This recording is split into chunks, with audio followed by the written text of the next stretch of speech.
যি উচ্ছেদ হৈছে সেই উচ্ছেদ ক'ৰবাত নহয় ক'ৰবাত একপক্ষীয় ধৰণে কৰা হৈছে।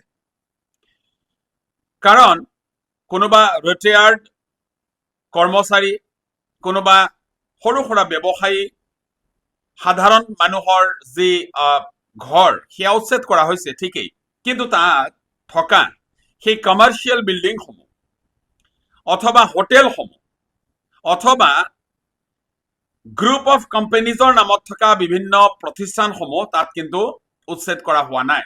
ইয়াক লৈ ক'ৰবাত অকণমান উদ্বেগ প্ৰকাশ কৰিছে মেধা পাটকাৰে। অসমৰ ছোৱালী বোৱাৰী কোনোবাই টানি নিছে,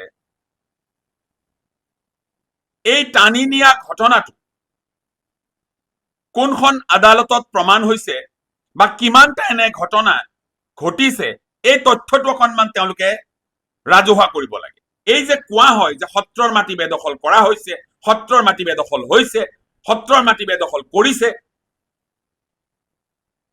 এই কথাটো অকণমান বুজিবলৈ আমাৰ অসুবিধা হৈছে।